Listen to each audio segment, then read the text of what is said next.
उपस्थिति में हम स्वीकार करते हैं और इस समय परमेश्वर के वचन में मैं आपको लिए चलता हूँ।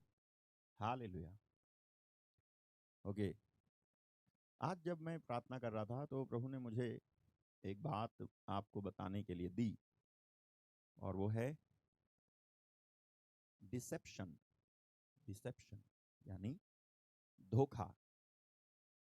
और ये जो डिसेप्शन है, धोखा है, इसके विषय में उसने मुझ पर कुछ उजागर किया और कहा कि मैं आपको आज मैं बताऊं। और ये विषय आने वाले दिनों में मैं जारी रखूंगा, क्योंकि यदि आप बाइबल को पढ़ते हैं तो आप पाओगे कि शैतान ने आदम और हेवा को धोखा दिया था, झूठ बोल करके धोखा दिया था। और डिसेप्शन शैतान का मेन टूल है, मुख्य हथियार है किसी को भी पथ भ्रष्ट करने के लिए। और आज इस संसार में अधिकतर लोगों के स्वभाव में धोखा देने वाली बात शामिल है। हालेलुया।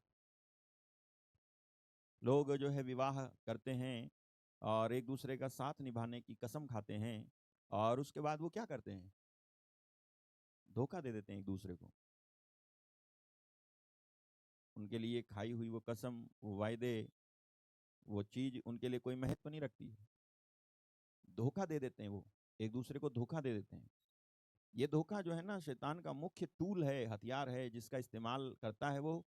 और आज बहुत सारे लोगों के अंदर, लोगों की आदतों में एक चीज है धोखा देने की। इस धोखे से बिल्कुल, धोखे से जो सबसे करीब में चीज जुड़ी हुई होती है, जानते हो वो क्या है? झूठ। धोखे से बिल्कुल लगी हुई होती है जो चीज, वो होती है झूठ। शैतान ने जब आदम और हेवा को धोखा दिया था ना, तो वो धोखा दरअसल झूठ बोल करके दिया गया था। तो ये जो झूठ है, ये धोखे से बिल्कुल लगी हुई एक चीज है, आपको बाइबल में पढ़ने को मिलेगा। तो ये धोखा यानी डिसेप्शन शुरुआत से आप बाइबल में देखोगे। और ये धोखे का दो प्रकार है। एक है फिजिकल डिसेप्शन और एक है स्पिरिचुअल डिसेप्शन।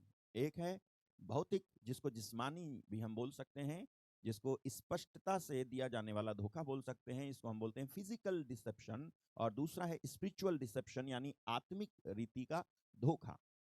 अब आपको ये समझना क्यों जरूरी है? क्योंकि इन अंत के दिनों में आप सबसे ज्यादा लोगों को धोखा खाते हुए देखोगे। हालेलुया। लोगों को आप सबसे ज्यादा धोखा खाते हुए देखोगे। और वो धोखा खाएंगे दोनों चीजों में। एक भौतिक रीति से वो धोखा खाएंगे, दूसरा आत्मिक रीति से वो धोखा खाएंगे। मुझे लगता है भौतिक रीति से धोखा खाने के बाद तो एक बार व्यक्ति संभल भी जाएगा, लेकिन आत्मिक रीति से धोखा खाने के बाद में संभलना उसके लिए कहीं से कहीं तक ऑप्शनल है ही नहीं। अगर आप आत्मिक रीति से धोखा खा गए तो आपको संभालना, आपका संभल पाना ये बहुत मुश्किल है। Can you give the guarantee of your self that you will not be deceived? क्या आप जो है गारंटी दे सकते हो मेरे को कि आप जो है धोखा कभी नहीं खाओगे, या आप धोखा नहीं दोगे, या आप जो है धोखे में नहीं आओगे?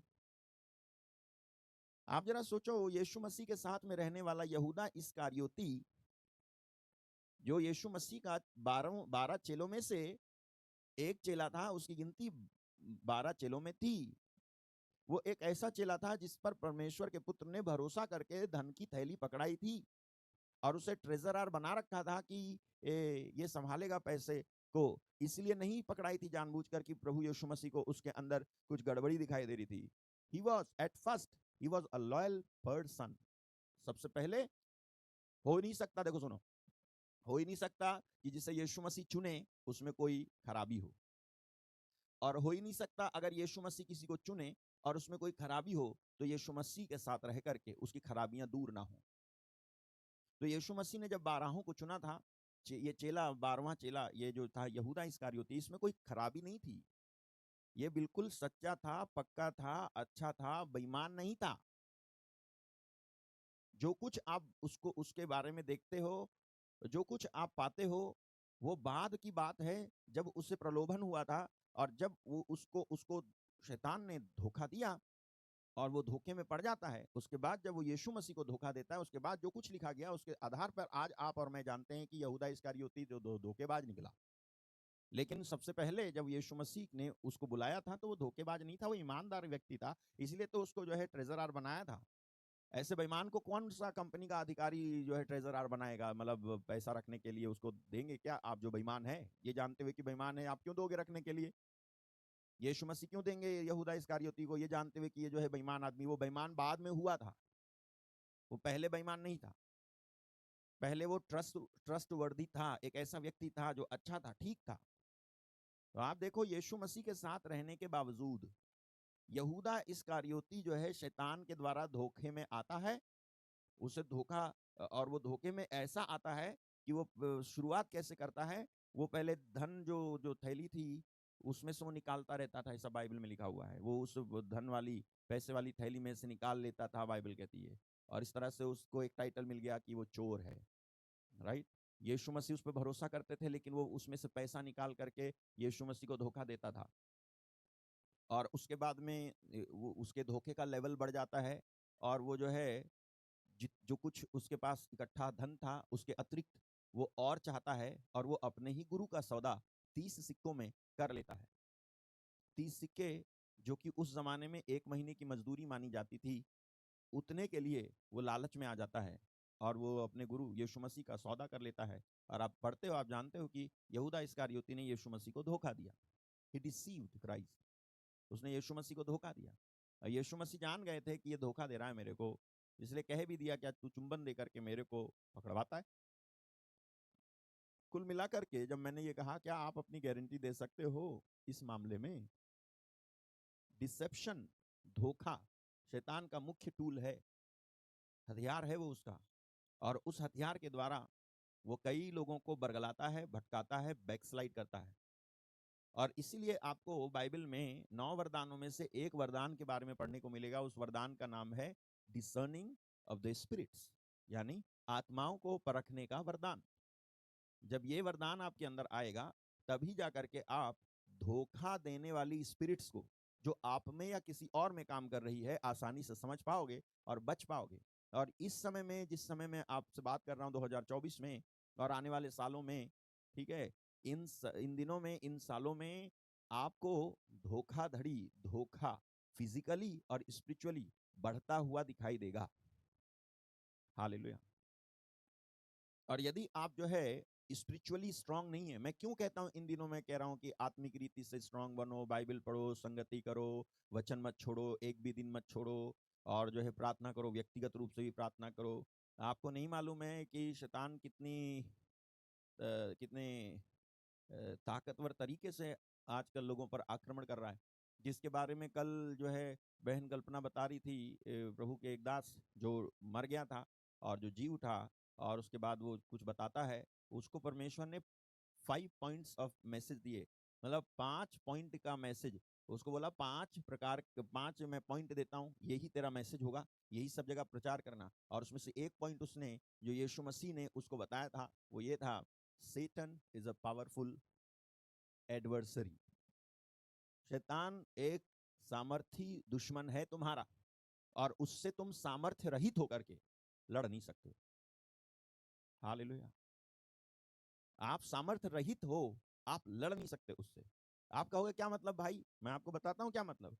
आपको लगता है कि आपकी जिंदगी में सब कुछ सही चल रहा है और इसलिए घर में पड़ी हुई बाइबल को पढ़ने का तुमको मन नहीं करता है, खाने को मिलता है, सोने को मिलता है, टीवी पे समाचार देखने को मिलता है, एसी मिलता है, गद्दा मिलता है, सोफा मिलता है, कार मिलती है, आराम मिलता है, सब ठीक चल रहा है, हर महीने सैलरी आ रही, you think that you are saved. आप सोचो कि आप जो है सुरक्षित हो। Is it enough for you and you are not reading your Bible? क्या ये काफी है तुम्हारे लिए? तुम घर में रखी तुम्हारी बाइबल को नहीं पढ़ रहे? I will not believe of you. मैं तुम्हारे ऊपर या तुम्हारे बारे में ये विश्वास नहीं करूंगा कि तुम धोखे में नहीं हो। तुम पक्का धोखे में हो। शैतान ने तुमको धोखा दे रखा है। यदि तुमको धोखा नहीं दे रखा है तो तुम घर में रखी हुई बाइबल को जरूर पढ़ते, जरूर पढ़ते, जरूर पढ़ते, जरूर पढ़ते। दो चीज जो सचमुच में जो व्यक्ति सचमुच में धोखे में नहीं है, दो चीज उसके जीवन में स्पष्टता से देखोगे। नंबर 1 बाइबल पढ़ना और नंबर 2 प्रार्थना करना। अगर वो इस चीज से मजबूती से लगा हुआ है तो आप समझ लेना इस व्यक्ति का आसानी से धोखा खाना दूसरे लोगों के आसानी से धोखा खाने जैसा नहीं होगा। ये आसानी से धोखा नहीं खाएगा। क्यों? क्योंकि ये वचन पढ़ता है, ये प्रार्थना करता है। वचन पढ़ने पर आपको आपकी आत्मा मजबूत होती है। आप वचन जो है आहार है, वचन जो है भोजन है, वचन जो है जीवन है, वचन जो है आत्मा की तलवार है, वचन जो है सब कुछ है। वचन के द्वारा तुम मजबूत होते हो आत्मिक रीति से जब तुम उसे पढ़ते हो, और जब तुम प्रार्थना करते हो तो वो वचन जो तुमने पढ़ा हुआ होता है वो आपके अंदर जी उठता है, और पवित्र आत्मा उस वचन की वजह से जो तुमने पढ़ के अपनी जिंदगी में भरा था तुम्हें छूता है और तुम्हें जो है अनॉइंट करता है। इस तरह से तुम जो है शैतान को आसानी से ना तो दिखते हो, ना ही आप उसके पकड़ में आओगे, और ना ही वो आपको धोखा दे पाएगा, और ना ही वो आपको प्रलोभन दे पाएगा। लेकिन आप जरा सोच करके देखो कि क्या हम आज इस तरह से जिंदगी जी रहे हैं, क्या हम इस तरह से तैयार हो रहे हैं कि हम जो है शैतान जो एक सामर्थी दुश्मन है हमारा, उसको हराने के लिए हम आत्मिक रीति से कुछ इकट्ठा कर पाए हैं क्या? हम आत्मिक रीति से तैयार हैं क्या? फिजिकली एक दुश्मन तुमसे लड़ने आ जाएगा, तुम उसको भगा सकते हो, मार सकते हो, पीट सकते हो, लेकिन एक ऐसा दुश्मन जो तुमको दिखाई ही नहीं देता है, जो तुम्हारी भावनाओं में घुस जाता है, जो तुम्हारे विचारों में घुस जाता है, जो तुम्हारे हृदय पर अधिकार कर लेता है, जो तुम्हारे इमोशंस पर अटैक करता है, जो तुम्हारे तुम्हारे अंदर ऐसे चला जाता है जैसे कि तुम्हें पता ही नहीं चलता है, तुमको पता ही नहीं चलता है कि तुम्हारे अंदर वो घुसा हुआ है। ये किसी और को पता चलता है कि तुम्हारे अंदर घुसा हुआ है। तुमको तुम्हारी ही खबर नहीं रहती है कि तुम कर क्या रही हो, कर क्या रहे हो, बोल क्या रहे हो, बोल क्या रही हो, सोच क्या रहे हो, सोच क्या रही हो, तुम्हें ही पता नहीं चलता है, दूसरे को पता चलता है कि तुम्हारे अंदर कुछ तो गड़बड़ है। तो ऐसे से कैसे लड़ोगे? ऐसे से कैसे लड़ेंगे आप? आप कैसे डिफीट करोगे उसको, कैसे हराओगे?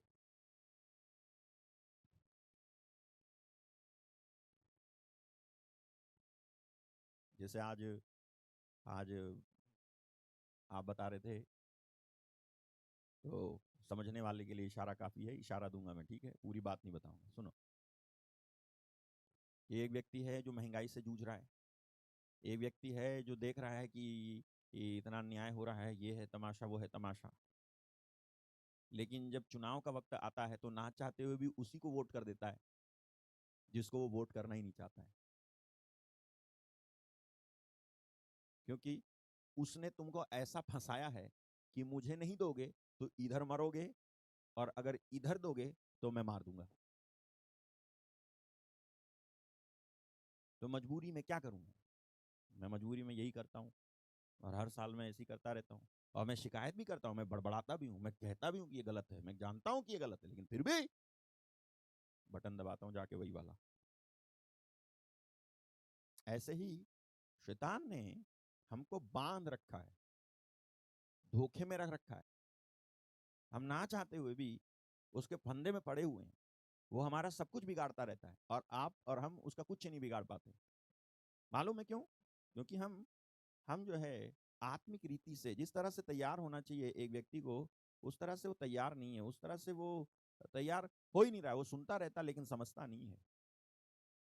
मेरे भाई मेरे बहन, इन अंत के दिनों में आप सबसे ज्यादा जो चीज देखोगे या देख भी रहे होगे वो है बढ़ता हुआ धोखा, फिजिकली और स्पिरिचुअली। अभी मैं फिजिकली जो डिसेप्शन है, धोखा है, उसको डिस्क्राइब किए देता हूँ। बहुत आसान है, सुनो। फिजिकली डिसीव्ड मतलब क्या? भाई का भाई को धोखा देना, ये फिजिकली डिसेप्शन है। बहन का बहन को धोखा देना, पति का पत्नी को और पत्नी का पति को धोखा देना, नौकर का मालिक को और मालिक का नौकर को धोखा देना, रिश्तेदार का रिश्तेदार को, नेता का जनता को और जनता का नेता को धोखा देना, मित्र का मित्र को धोखा देना, इत्यादि धोखे भौतिक धोखे हैं, यानी फिजिकली डिसेप्शन है, डिसीव हो रहे हैं आप। और ये जो फिजिकली डिसेप्शन है ना, इससे आप निकल सकते हो तब तक जब तक कि आप स्पिरिचुअली डिसीव नहीं हुए हो। अगर आपको किसी ने फिजिकली डिसीव किया है, बोला आपको साहब हम आपका साथ नहीं छोड़ेंगे, हम आपके साथ रहेंगे, आपके सुख दुख में हम रहेंगे, मजबूती से खड़े रहेंगे, और आपने उन पे भरोसा किया, लेकिन उन्होंने आपको धोखा दिया और उस धोखे के आप शिकार हुए, आप टूट गए, मरने की स्थिति में हो गए, लेकिन अभी तक आप स्पिरिचुअली डिसीव नहीं हुए थे, आत्मिक रीति से आपके साथ धोखा नहीं हुआ था, तो आपके शारीरिक रूप से धोखा खाने के बावजूद भी, क्योंकि आत्मिक रीति से अभी आपने धोखा नहीं खाया है, आपके बचने के चांसेस हैं। लेकिन यदि आप आत्मिक रीति से धोखा खा जाओगे तो फिर आपके बचने के कोई चांसेस नहीं है। फिजिकली अगर आप डिसीव्ड हुए हो, भाई आपका था, आपके भाई ने आपको धोखा दिया, आपके मित्र ने आपको धोखा दिया, आपकी बहन ने आपको धोखा दिया, आपकी पत्नी ने या पति ने, बच्चों ने या नेता ने या जनता ने आपको धोखा दिया, या रिश्तेदार ने आपको धोखा दिया, या नौकर ने या मालिक ने आपको धोखा दिया, कोई बात नहीं, आप इससे निकल आओगे। ये फिजिकल डिसेप्शन है। डिसीव होते हैं हम, भरोसा करते हैं कई लोगों पर और वो उनसे हमें धोखा ही मिलता है। हालेलुया। इससे इसके बावजूद एक ऑप्शन है, कम से कम आप प्रभु यीशु के पास आओगे तो वो आपको जो है धोखा नहीं देगा। लेकिन एक और धोखा है, वो है आत्मिक धोखा। हालेलुया। ये विषय कल भी और परसों भी, आने वाले दिनों में मैं इसमें और गहराई से जाऊंगा, मैं आपको बताऊंगा। मैं आज केवल फाउंडेशन रख रहा हूँ जिससे कि आगे की चीजें हम इस पर बना सकें और आपको समझ में आए, क्योंकि आप अगर नहीं समझोगे तो आपको समझ में नहीं आएगा कि कितने सारे धोखे हो रहे हैं। हालेलुया। हम बातें सुनते रहते हैं कि कि कि भैया ये हम प्रार्थना करते हैं तो ठीक हो जाते हैं। देखो ये तो यीशु को मानता नहीं, लेकिन ये भी कुछ करते हैं तो ये भी ठीक हो जाते हैं, ऐसा क्यों? धोखा है, धोखा, डिसेप्शन है ये, पता नहीं है हमको। दो चीजें एक जैसी दिखती हैं, अब उसमें से एक सच्ची है, एक झूठी है। अब आप पहचानो कौन सी झूठी है कौन सी सच्ची है। आप झूठी को सच्ची है करके पहचान लोगे, आप धोखा खा जाओगे। अगर आप वहां होते फिरौन बादशाह के महल में, जब मूसा आया था और मूसा ने अपनी लाठी फेंकी थी और सांप बन गया था, तब जादूगरों ने भी लाठी फेंकी थी, वो भी सांप बन गए थे। मूसा की लाठी का भी सांप था, जादूगरों की लाठी का भी सांप था। आप किसको जो है सच बोलोगे? किसको बोलोगे धोखा है, किसको बोलोगे धोखा नहीं है? फिरौन बादशाह का दिल क्यों कठोर था? क्योंकि उसने देखा कि मूसा की लाठी का डंडा सांप बन गया, तो क्या हो गया? मेरे जादूगरों की लाठी का भी तो डंडा सांप बन गया। मेरे जादूगरों की लाठी का भी तो डंडा सांप बन गया, तो मूसा की लाठी का डंडा सांप बन गया, इसमें कौन सी बड़ी बात है? भले ही खा गया, लेकिन फिर भी जो है फिरौन ने नहीं माना। खा गया उसी के सामने, मूसा की लाठी का डंडा, लाठी का बना सांप उनके जादूगरों की लाठी के बने सांपों को खा गया, फिर भी जो है फिरौन बादशाह कठोर बना रहा। हालेलुया। सुन रहे हो आप? इसीलिए तो कठोर बना रहा। He was deceived at that moment, उसको धोखा दिया गया। ये स्पिरिचुअल डिसेप्शन है। और यदि आपने, मैंने कहा ना 9 वरदानों में से एक वरदान है आत्माओं को परखने का वरदान, डिसर्निंग ऑफ द स्पिरिट्स। ये अगर आपको मिला नहीं है तो आप मांगो परमेश्वर से, परमेश्वर मुझे दे। मैं आपको बताऊं, इस युग में, इस समय में, इस परिवेश में आपको पवित्र आत्मा के 9 के 9 वरदानों का एक्सरसाइज करना बहुत जरूरी है। ये सिंपल में मसीही में, क्रूसधारी में, मालाधारी में, ये मैं वो मैं चर्च जाता काम नहीं चलेगा। मैं बता रहा हूं, आप चर्च जाने के बाद भी एक दिन जब आंखें बंद होगी तो दूसरे चर्च में आंख खुलेगी, उसका नाम होगा नरक। डोंट बी डिसीव्ड, धोखा मत खाओ। इतना ही नहीं रे बाबा, मैं तो ये भी सुना इन दिनों में कि जो है सच्चा चर्च भी है, झूठा चर्च भी है। सारे चर्च सच्चे चर्च नहीं है। यू प्रूव इट, आप साबित करो। हालेलुया। ऐसे भी चर्च हैं जहां पर यीशु मसीह नहीं है, और ऐसे भी हैं जहां पर यीशु मसीह है। हालेलुया। ऐसी भी चर्च हैं जो मात्र बिल्डिंग है, मात्र building. You go there and you are satisfied, not spiritually but emotionally. आप जाते हो वहां, आप जो है सेटिस्फाई होते हो, आत्मिक रीति से नहीं, भावनात्मक रीति से। They feed your emotion, they don't feed your spirit being. Big difference. There are people who are so much emotional। ऐसे लोग हैं जो बहुत ज्यादा इमोशनल हैं। अगर उनके संत और उनके किसी चीज को कुछ कह दिया तुमने, they are so much emotional, they will fight with you. They will not understand, वो समझेंगे ही नहीं कि तुम जो कह रहे हो। थोड़ा सा रुक तो जाओ, रीजन तो कर लो, देख तो लो कि कह क्या रहे हैं ये। लकीर के फकीर बन के जीने की जिंदगी खत्म हो गई, मैं बता रहा हूं आपको। अगर आप नहीं जागे तो आप बहुत बड़े धोखे में जियोगे। और केवल किसी चर्च रजिस्टर में मेरा नाम लिखा हो और मैं किसी चर्च का सदस्य हूं मात्र से मेरा स्वर्ग का टिकट कट चुका है, इतना ही नहीं होता है। मेरे को बाइबल और बाइबल आधारित बिब्लिकली बाइबल क्या कहती है उसके आधार पर मेरे को सोचना पड़ेगा, समझना पड़ेगा, मानना पड़ेगा। मेरे को उस तरह से अपने आप को मोड़ना और तोड़ना पड़ेगा, जैसा बाइबल कहती है वैसा मेरे को करना पड़ेगा। किसी को बुरा लगे तो लगे। Hallelujah, hallelujah. मेरे भाई मेरी बहन, इमोशनली मतलब हम ऐसे चल नहीं सकते मसीहत में। मैंने कहा ना आपसे, फिजिकली लोग जो है धोखा खा रहे हैं। उसमें से एक ये है कि इमोशनली मैं बहुत ज्यादा इमोशनल हूं और मैं जो है समझने को तैयार नहीं हूं। मैं सत्य को जानने को तैयार नहीं हूं कि बाइबल क्या कहती है, उसके अनुसार मेरे को चलना चाहिए, जीना चाहिए। ध्यान से सुनना, आपके काम आएगा। और आने वाले जितने भी सेशन हैं उनको आप ध्यान से सुनिएगा। तो लोग फिजिकली डिसीव हैं और लोग स्पिरिचुअली डिसीव्ड हैं। मैं बताता हूं आपको।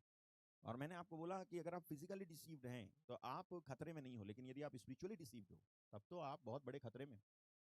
और मोस्ट ऑफ द पीपल, बहुत सारे, अधिक से अधिक जो संख्या है आज के समय में जिनको बोला जाएगा कि ये धोखे में है, वो कौन लोग हैं मालूम है? Spiritually deceived. Hallelujah, spiritually deceived.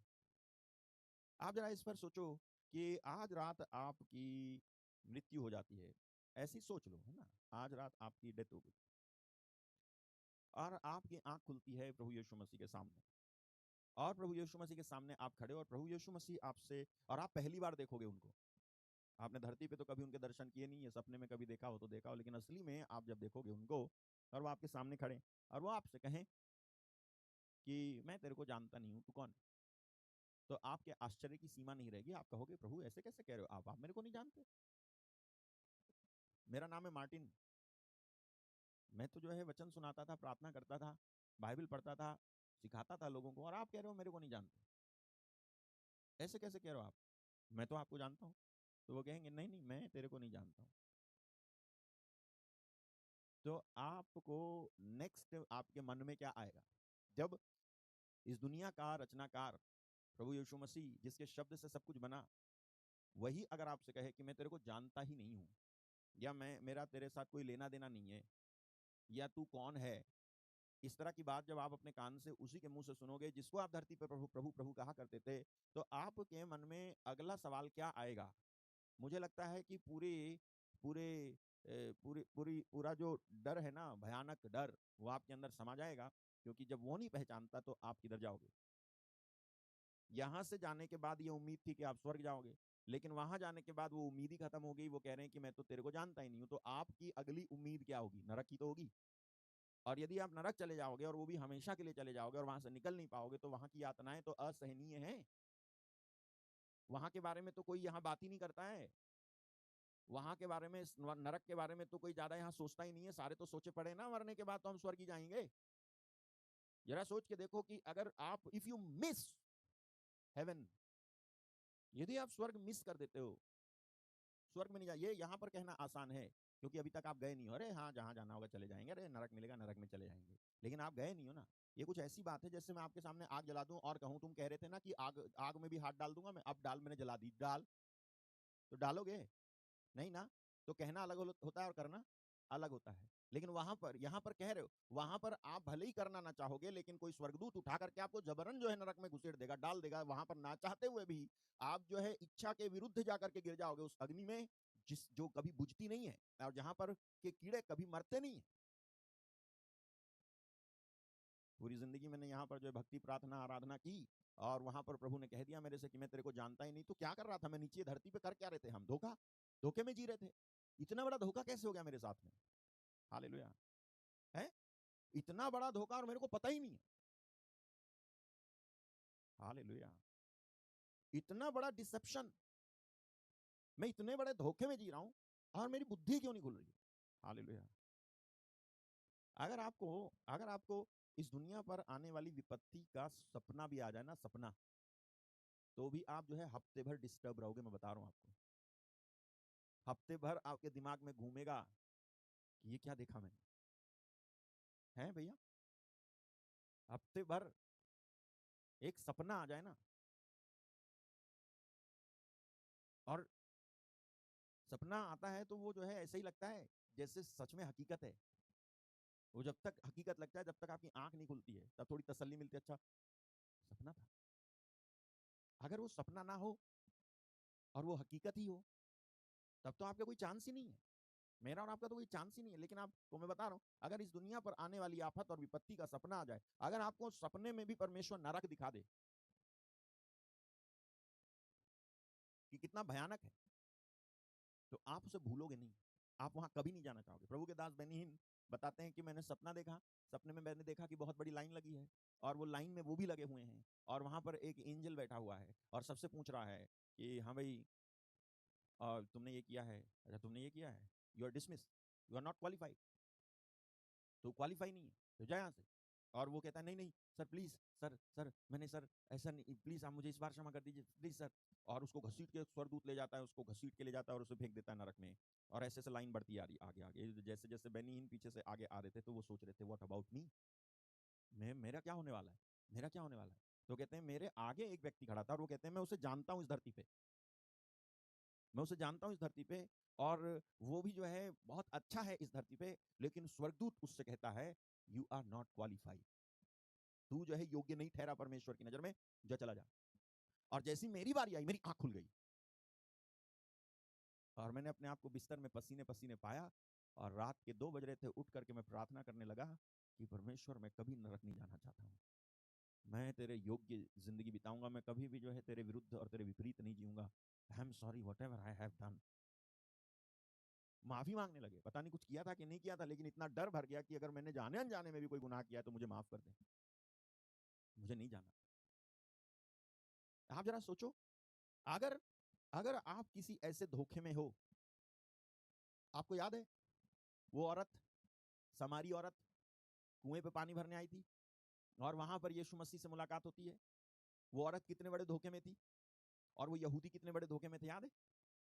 यीशु मसीह से कहती है वो कि आप लोग कहते हो यरूशलेम में आराधना करनी चाहिए, लेकिन हमारे पूर्वज बता गए हैं कि इस पहाड़ पे आराधना करो। ये देखो, हमारे बाप दादों ने इसी पहाड़ पर आराधना की, और तुम कहते हो कि वो जगह जहां आराधना करनी चाहिए यरूशलेम में है। अभी इस बहन के अंदर जो धोखा है, वो इसको ही नहीं पता है। She was deceived all her life and she was committing sin. Hallelujah. You can be deceived and you can be in sin, living in सिन।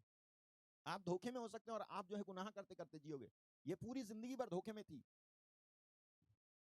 अगर इसको यही फिक्र थी कि हमारे बाप दादों ने इस पहाड़ पर आराधना की, तो मेरे को भी इस पहाड़ पर आराधना करनी चाहिए, तो तू छह लोगों को के साथ क्या कर रही थी? तू कम से कम इसी ख्याल की वजह से कि मेरे बाप दादों ने इस पहाड़ पर आराधना करनी सिखाई है, मेरे को ये सब नहीं करना चाहिए, तो भी जो है समझ जाता कि तेरे को बड़ी अकल है, बाप दादों ने इस पहाड़ पर आराधना करनी सिखाई, इस वजह से तू गुनाह नहीं कर रही है। लेकिन तेरे को तो इसकी भी अकल नहीं है, तू डिसीव्ड है। और तुम कहते हो कि वो जगह जहां आराधना करनी चाहिए यरूशलेम में, तुम, जब उसने कहा ना तुम कहते हो, तो तुम मतलब तुम यीशु मतलब तुम यीशु जो यहूदी हो, यहूदी लोगों, तुम कहते हो कि वो जो जहां आराधना करनी चाहिए वो जगह किधर है? यरूशलेम में। हालेलुया। तो यीशु मसीह ने बता दिया कि वो यहूदी भी धोखे में है और तू भी धोखे में, तुमको पता ही नहीं है, तुम जगह को आराधना की विषय वस्तु समझ रहे हो। आराधना की विषय वस्तु जगह नहीं है, आराधना की विषय वस्तु तेरा परमेश्वर के प्रति झुका हुआ रुझान और तेरे अंदर की आत्मा है, वो है आराधना की विषय वस्तु। आराधना की विषय वस्तु एक जगह नहीं है। ए, मेरे को तू चर्च में नहीं बुलाएगा, मैं सड़क पे खड़े होकर आराधना कर लूंगा, जंगल में खड़े होकर आराधना कर लूंगा। क्यों? क्योंकि आराधना की विषय वस्तु ईंट पत्थर बिल्डिंग नहीं है, फोटो चित्र माला नहीं है। आराधना की विषय वस्तु मेरा दिल है, मेरा हृदय है। कितने बड़े धोखे में थे ये यहूदी भी, कितने बड़े धोखे में ये औरत, ये समारी स्त्री कहती है हमारे बाप दादों ने इसी पहाड़ पर आराधना की, तुम कहते हो कि वो जगह जहां आराधना करनी चाहिए यरूशलेम में। She was deceived. अभी देखो क्या कहते हैं यीशु मसीह आगे। यीशु ने उससे कहा, हे नारी, मेरी बात का विश्वास कर। क्या बोले? मेरी बात का विश्वास कर कि वो समय आता है कि तुम ना तो इस पहाड़ पर पिता की आराधना करोगे और ना यरूशलेम में।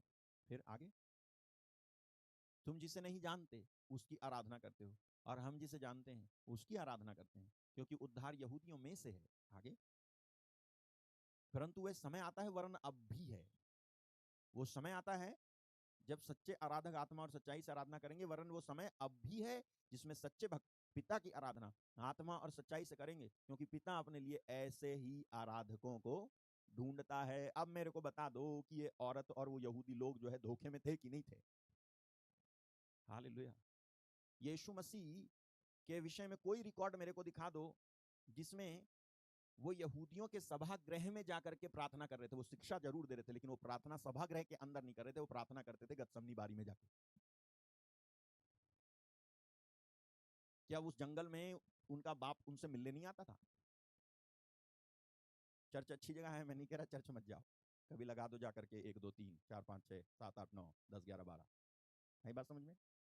चर्च अच्छी जगह है, मैं नहीं कह रहा कि चर्च मत जाओ, लेकिन चर्च जाकर के ऐसे जो है वो मत बन जाओ, क्या बोलते हैं, कठोर, और क्या बोलते हैं दिमाग से जटिल है, पूरे पूरे जड़त्व है। ऐसे मत बन जाओ कि अगर कोई दूसरा बेचारा चर्च में नहीं आया तो था, तो वो आदमी अंदर खड़ा था और कह रहा था, परमेश्वर मैं तुझे धन्यवाद देता हूं कि मैं सप्ताह में 2 बार उपवास रखता हूं। वो अंदर था और एक दूसरा बाहर है।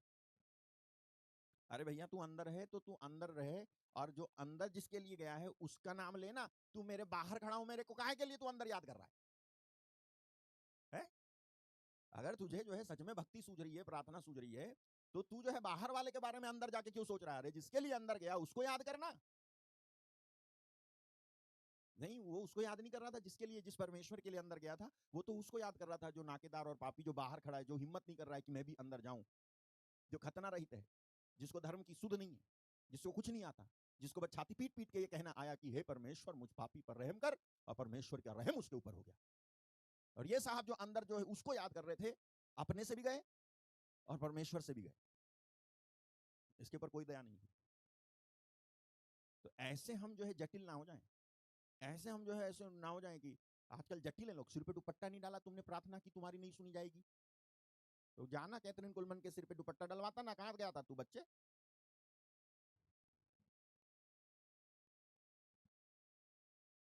ऐसे जो है हम बुद्धिहीन और जड़त्व ना हो जाएं, ऐसे कट्टर ना हो जाएं, ऐसे है।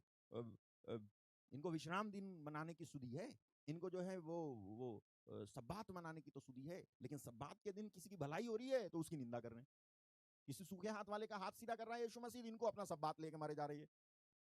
ऐसे हम अपना त्योहार लेके मरे जा रहे हैं, ऐसे हम अपना जो है महीना लेके मरे जा रहे हैं ऐसे ही हम जो है अपने जो है क्रियाकलापों को लेके मरे जा रहे हैं। इतने जो है स्टॉन्च हैं हम, इतने जो है कट्टर हैं हम, कि प्रभु यीशु मसीह भी दर्शन दे दे तो हम कहेंगे ये मूर्ति है। Deceived, spiritually deceived. Hallelujah. Okay सुनो, स्पिरिचुअली डिसीव्ड यानी आत्मिक रीति से जो डिसीव्ड हैं, उनके बारे में मैं बता देता हूं जल्दी से। शैतान का मनुष्य को धोखा देना, ये आत्मिक डिसेप्शन था। ये लिखा हुआ है जेनेसिस चैप्टर 3 वर्स 4 में, उत्पत्ति 3:4 में। तब सर्प ने स्त्री से कहा तुम निश्चय ना मरोगी। सर्प ने स्त्री से कहा तुम निश्चय ना मरोगी।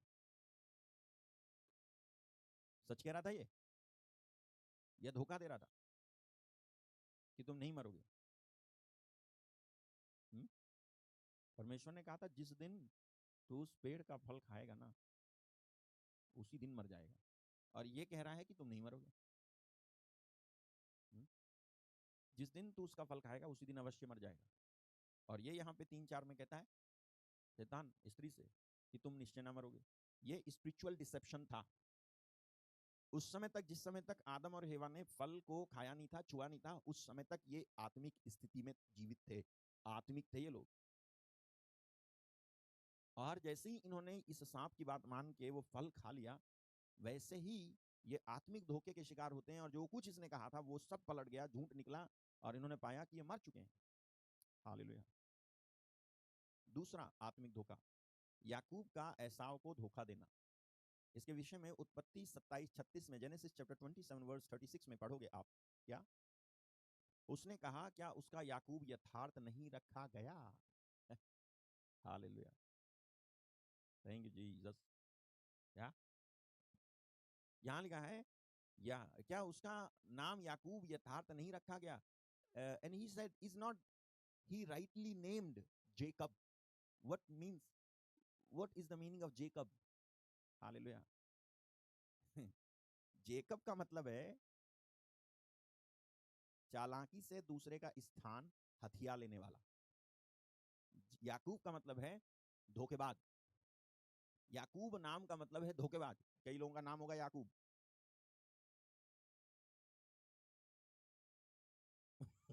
कई लोगों का नाम होगा याकूब। अभी आप जो है घबराना मत, मैं जो है एक वो लाऊंगा अभी, सांत्वना। कई लोगों का नाम याकूब होगा। याकूब नाम का मतलब है धोखेबाज। जहां आप ढूंढो, स्ट्रॉन्ग नंबर में जाओ, आप ढूंढो, वहां पर लिखा हुआ है सप्लेंटर। इसका मतलब है धोखेबाज, चालाकी से दूसरे का स्थान लेने वाला। इसका मतलब है याकूब। और यह क्या कहता है? एसाव है उसका भाई। वो कहता है, क्या उसका नाम याकूब राइटली मतलब नहीं, याकूब यथार्थ नहीं रखा गया? सही तो नाम, सही तो रखा गया इसका नाम। क्या? याकूब। उसने मुझे 2 बार अड़ंगा मारा। इंग्लिश में लिखा है सप्लेंटेड मी दीस 2 टाइम्स। 2 बार अड़ंगा मारा उसने। पहला, मेरा पहलौठे क्या अधिकार तो उसने ले ही लिया था। कब ले लिया था याद है? दाल खिला के। तेरे को भूख लगी है, हाँ खिला तो दूंगा, लेकिन जो तेरे बड़े का अधिकार है ना, वो मेरे को दे दे। तो कहता है उसने मेरा बड़े पहलौठे का अधिकार तो उसने ले ही लिया, अब देख उसने मेरा आशीर्वाद भी ले लिया है। और फिर उसने कहा, क्या तूने मेरे लिए कोई भी आशीर्वाद नहीं सोच रखा है? अपने पिता इसहाक से कह रहा था वो। अभी ये जो याकूब था ना, याकूब का एसाव को धोखा देना एक आत्मिक स्पिरिचुअल डिसेप्शन था। और स्पिरिचुअल डिसेप्शन मतलब क्या? स्पिरिचुअल डिसेप्शन का मतलब है आत्मिक रीति से धोखा देना। इसका मतलब है या तो या आत्मिक रीति से धोखा खाना या आत्मिक रीति से धोखा देना। यदि आप ऐसा करते हो तो ये चीज जो है आपको फॉलो करेगी, आपके पीछे आएगी। आप जिधर भी जाओ, आप नौकरी करने जाओगे, क्योंकि आपने धोखा दिया है तो ये पीछे पीछे आपकी नौकरी में जाएगी। आप विवाह कर लो तो ये पीछे पीछे आपके विवाह में चली जाएगी, क्योंकि आपने धोखा दिया। उसको लगा कि ऐसा करना जो है नॉर्मल है, मतलब जैसे मैंने लिखा चौक से और उसके बाद मिटा दिया और उसके बाद इट डजंट एग्जिस्ट। हालेलुया, ऐसा नहीं है। हालेलुया। मैं कह रहा हूं आपको कि आज सबसे ज्यादा मनुष्य आत्मिक धोखा खा रहा है और आत्मिक धोखा दे रहा है। इसलिए बाइबल ये कहने में चूकती नहीं कि मनुष्य जो बोता है वही लुनेगा, क्योंकि सब कुछ अभी उसका आत्मिक ही है, आत्मिक है। ये चीज फॉलो करेगी आपको। यदि आपने धोखा दिया है, आप सोचो कि अभी ये कैसे जो है डिफाइन होगा जी, मैंने आत्मिक रीति से धोखा दिया खाया है, या मैंने जो फिजिकली, मैंने आपको बता दिया फिजिकली धोखा दिया या खाया है। आत्मिक रीति से आपने धोखा दिया है या आपने आत्मिक रीति से धोखा खाया है, इसका इसका पहचान क्या है मालूम है? जब आप परमेश्वर के न्याय की धज्जियां उड़ाते हो, जब आप परमेश्वर के न्याय की धज्जियां उड़ाते हो अपने कर्मों से, मतलब जस्टिस होना चाहिए था रिलेशन में, विवाह में, बच्चों के मध्य में, परिवार में, 4 बच्चों के बीच में एक जस्टिस होना चाहिए था, एक न्याय होना चाहिए था, एक पक्षपात नहीं होना चाहिए था, निष्पक्षता होनी चाहिए थी। लेकिन वो नहीं दिखाई तुमने। तुमने जो है परमेश्वर के न्याय की धज्जियां उड़ाई। तुमने जो है परमेश्वर के न्याय को दरकिनार किया और किसी ना किसी को चोट पहुंचाई, किसी ना किसी को दुख पहुंचाया, किसी ना किसी को तुमने ऐसी जो है उसको बोले तुम मैं प्यार करता हूं, वो तुम्हारी बातों में आ गई और उसके बाद बोले कि मैं नहीं करता। और आजकल तो ये तो सब जो है आम हो गया है, आम हो गया आम। It will follow you. तुम्हारा बच्चा भी ऐसी करेगा जैसे तुमने किया, उसके भी संतान ऐसी करेगी जैसे तुमने किया। आपको याद है इब्राहिम ने झूठ बोला था और बोला कि ये मेरी बहन है। इसहाक ने देख लिया। एक दिन इसहाक भी बोला अपनी पत्नी के लिए ये मेरी बहन है। इब्राहिम भी मुसीबत में पड़ा था, इसहाक भी मुसीबत में पड़ा। आपको क्या लगता है? आप जो सोच रहे हो कि कुछ नहीं होता यार, सिगरेट पीने से कुछ नहीं होता है, क्या है ये तो जो है बाहर की चीज है, सिगरेट पीने से कुछ नहीं होता। अच्छा, ये आत्मिक चीज है। आप ना धोखा खा रहे हो, ये जो है फॉलो करेगी। देख तेरे बच्चे में भी आएगा ये। तूने सिगरेट पी होगी, मैं बताऊं, भले ही तेरे बच्चे ने सिगरेट नहीं पी हो, लेकिन उसको आस्थमा का रोग होगा। क्यों? क्योंकि तू पी रहा है। तुम पी रहे हो ना शराब। जब तुम परमेश्वर के न्याय की धज्जियां उड़ाओ, ये शरीर परमेश्वर के आत्मा का निवास, परमेश्वर का निवास स्थान, इसमें परमेश्वर का आत्मा रहता है। इस शरीर से तुम गुनाह करते तो तुम परमेश्वर के न्याय की धज्जियां नहीं उड़ा रहे हो। यदि परमेश्वर के न्याय की तुम धज्जियां उड़ाते हो तो आपको क्या लगता है कि कुछ नहीं होगा? तुम इसमें पी रहे हो, तुम्हारा बच्चा जो है भले ही ना पिए, लेकिन उसको पीने वाले को जो तकलीफ हो सकती है वो तकलीफ उसके शरीर में आ जाएगी। आपको नहीं नहीं नहीं ब्रदर, ये ऐसा नहीं होना चाहिए, जो पी रहा है उसी को होना चाहिए। अरे उसको तो और खतरनाक होगा। लेकिन मैं कह रहा हूं कि ये जो कर रहा है ना, ये अपने बाल बच्चों के लिए भी वो बेचारा ठीक ठाक होगा, लेकिन ये जो तमाशा कर रहा है उसकी वजह से इसके बच्चे भी झेलेंगे। आप कहो कि ऐसा है ब्रदर, ऐसा है क्या सच में? हाँ, तो क्या के लिए जो है पवित्रता के साथ जिए? हम पागल हैं? हम पागल हैं जो पवित्रता के साथ जीने की कोशिश करते और सिखाते फिरते और कहते हैं डरो, प्रभु से डरो, वचन पढ़ो, बाइबल पढ़ो और संगति करो, प्रार्थना करो। मतलब हम पागल हैं? हम पागल नहीं है, हम समझदार हैं। हमें मालूम है अगर हम ऐसा नहीं करेंगे तो फिर ये हमारे आगे आएगा। तुम जो है उल्टी सीधी बातें बोलते हो, लेकिन फिर भी जो हम सीधी सीधी बोलते हैं। हम पागल नहीं है। हमें पता चल गया है कि ये चीज जो है बहुत खतरनाक है। गाली देना, कई लोग जो है सोचते हैं ये तो ऐसी है, ये तो गाली देना तो क्या इससे कुछ होता है क्या है? अबे तबे तू तड़ा करते तो गाली देते रहते हैं और गंदी गंदी गाली देते रहते हैं। सोचते हैं कि इससे कुछ नहीं होता है, इससे कुछ नहीं होता है। सही में तो बाइबल में नहीं लिखा होना चाहिए अश्लील बात मत बोलो। वहां तो लिखा है गाली मत दो, ये तो लिखा हुआ है। जो कुछ आत्मिक चीजें हैं जो तुम्हें फंसा देंगी, वो सब बाइबल में लिखी हुई हैं, उसको तुमको करने से परहेज करना चाहिए। नहीं तो आएगी आगे, मैं बता रहा हूं आपको। हालेलुया। आप जो है सुनो ना सुनो, आपकी इच्छा भाई। आपको लगता है ये चीज फॉलो नहीं करेगी, ये चीज फॉलो करेगी, पीछा करेगी। आप सोचो कि मैं जो है भारत में जो है गड़बड़ी कर देता हूँ, उसके बाद जाके यूएसए में बस जाऊंगा और वहाँ आराम से दिन काटूंगा। ये जो भारत में तुमने गड़बड़ी की ना, ये जो है यूएसए में जाएगी और वहीं पे तुम्हें फंसा देगी। Hallelujah. Your sin will find you out. गिनती की पुस्तक में लिखा हुआ है तुम्हारा पाप तुम्हें ढूंढ निकालेगा। याद रखना। ओके। तो ये जो चीज है ये बहुत भयानक है, मैं सच बता रहा हूँ आपको, बहुत भयानक है। यदि आप जो है कुछ बातों को अभी से जो है समझ करके उसको हटाने की कोशिश नहीं करोगे ना, तो ये चीज आपको ले डूबेगी। परिवार के परिवार ध्वस्त कर दिए ये। अरे आप सोचो जरा कि जब यीशु को गाली दी गई तो गाली के बदले उसने गाली क्यों नहीं दी? क्या वो गाली के बदले गाली दे नहीं सकते थे? भड़ास निकाल नहीं सकते थे? लेकिन उन्होंने क्यों नहीं किया? वो जानते थे कि मैं जो कुछ करूंगा वो पलट करके मेरे पास आएगा। हालेलुया। एक चित्र देखा मैंने। चित्र ऐसा है, समझना है। यहाँ पे एक आदमी खड़ा है, इधर को एक आदमी खड़ा है, इधर एक आदमी खड़ा है, और इसके इसके इधर इधर को एक आदमी खड़ा है, उसके आगे ना वो है कुछ पिलर हैं, पिलर ऐसे पिलर हैं गोल गोल गोल गोल, और वो पिलर घूम करके एक पिलर इसके पीछे तक आता है। तो उसने जो है एक पिलर को धक्का दिया और वहां पर लिखा हुआ था सिन। उस पिलर को उसने धक्का दिया, एक पिलर दूसरे पिलर से टकराया, दूसरा तीसरे से टकराया, तीसरा चौथे से टकराया, से टकराते टकराते आया, और ये इधर कोई मुंह करके खड़ा और देख रहा है कि सारे गिर रहे हैं। इसको नहीं मालूम है गिरते गिरते गिरते गिरते ऐसे आएगा और इसके पीछे खड़ा हुआ पिलर इसी के ऊपर गिरेगा। आई बात समझ में? आपको लगता है कि मैं जो कुछ कह रहा हूं, मैं जो कुछ बोल रहा हूं, मैं जो कुछ सोच रहा हूं, it will not return to me, it will surely return to you. ये तुम्हारी ओर लौट करके आएगा। जो तुमने बोया है वो तुम्ही को काटना पड़ेगा।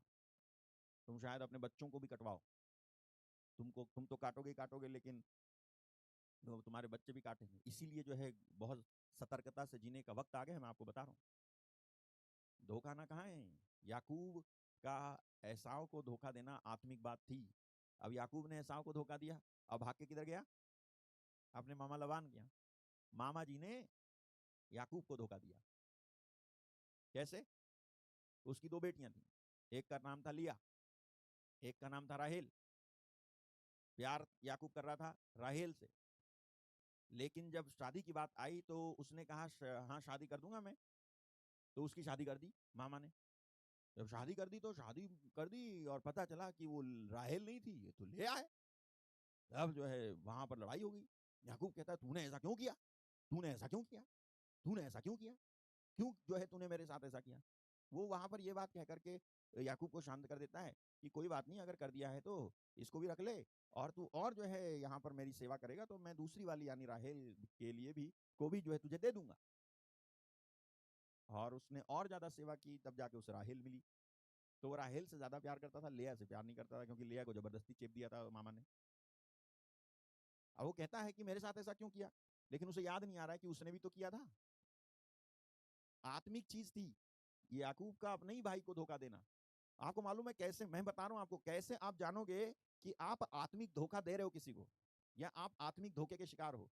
When you destroy the justice of God, जब परमेश्वर के न्याय की तुम धज्जियां उड़ाते हो, जब तुम परमेश्वर के न्याय, परमेश्वर का न्याय है, परमेश्वर का कानून है किसी चीज के बारे में, जब तुम उसे इधर उधर हिलाते करते और मैनिपुलेट करते हो, तब आप समझ लेना आप आत्मिक चीज कर रहे हो, आप आत्मिक रीति से धोखा दे रहे हो और धोखा खाने जा रहे हो, तैयारी कर रहे हो आप अपनी। और इसने पता नहीं था इसको कि चलो कोई बात नहीं, मामा लबान के यहाँ जाएंगे तो एसाव के साथ जो किया है वो सब मिट जाएगा। मिटा, फॉलो किया, धोखे के बदले धोखा। हालेलुया। इतना ही नहीं, धोखा धोखा खाने का याकूब का नाम ही था धोखा। हालेलुया। याकूब का नाम ही था धोखा। अभी मैं सांत्वना लेके आ रहा हूं आपके लिए, सुनो। कई लोगों का नाम धोखा है ना, है याकूब, सुनो। हाँ, याकूब का नाम था धोखा, याकूब ने धोखा दिया, याकूब ने धोखा खाया, और धोखा खाने का सिलसिला उसका चलता रहा जब तक अपने मामा के यहाँ रहा, तब तक मामा ने जो है धोखा ही धोखा दिया उसको। किसी तरह से जान बचा के याकूब वहां से अपने बाल बच्चे और जो जीव जंतु उसको हुए थे, भेड़ बकरी गाय बैल सब लेकर के वो चल पड़ता है और वापस आ रहा था। और जब वापस आ रहा था तो रास्ते में उसको एक पुरुष मिला, और वो पुरुष उससे कुश्ती लड़ने लगा, जो रात से शुरू हुई और सुबह तक चलती रही कुश्ती। और लड़ते लड़ते लड़ते लड़ते लड़ते लड़ते उस पुरुष ने याकूब की जांघ पर प्रहार किया और उसकी नस उखड़ गई। लंगड़ा रहा था, फिर भी जो है वो याकूब उस स्वर्गदूत से लड़ता जा रहा था। और जब भोर हुआ जाता था, तब वो जो स्वर्गदूत था, जो जिसको वो पुरुष समझ रहा था, वो कहता है कि मुझे जाने दे, भोर हुआ जाता है। तब जो है याकूब कहता है, ये जब तक तू मुझे आशीर्वाद ना दे तब तक मैं तुझे जाने ना दूंगा। हालेलुया। आगे आगे लिखा हुआ है, उसने याकूब से पूछा तेरा नाम क्या है। क्या पूछा, बता तेरा नाम बता, आशीर्वाद देने से पहले तेरा नाम बता, क्योंकि तेरे नाम के साथ में एक काम जुड़ा हुआ है, तेरे नाम के साथ में काम जुड़ा हुआ है, और वो काम है कि तू धोखेबाज है। वो अपना नाम बताता है, कहता है मेरा नाम याकूब है। याकूब मीन्स धोखेबाज। Hallelujah. I am a deceiver of my brother, मैं अपने भाई को धोखा देने वाला हूं। नाम पूछता है स्वर्गदूत, कहता है स्पेशली नाम बता, तू नाम क्या तेरा। वो कहता है मेरा नाम याकूब है। धोखेबाज। हालेलुया। तो आगे क्या होता है, उसने कहा तेरा नाम अब याकूब नहीं परंतु इज़राइल होगा, क्योंकि तू परमेश्वर से और मनुष्यों से भी युद्ध करके प्रबल हुआ है। जिस दिन परमेश्वर ने इसका नाम याकूब से इज़राइल किया, उस दिन से उसके ऊपर धोखेबाजी का जो श्राप था ना, वो हटा। उस दिन से इज़राइल हुआ। जिस दिन तुम याकूब नाम वाले सुनो, जिस दिन तुम परमेश्वर से और मनुष्य से आत्मिक युद्ध लड़कर के प्रबल होगे, मेरे कहने का मतलब है तुम्हारा नाम याकूब है।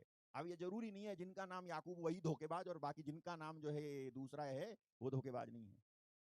ये सबके लिए लागू है। हम कितने धोखेबाज हैं और कैसे हैं, ये तो मैं जानूं और आप जानते हो। आप जानते होंगे, लोग आपको बहुत अच्छा कहते होंगे, लेकिन आप जानते होंगे कि आप अपने अंदर क्या हो।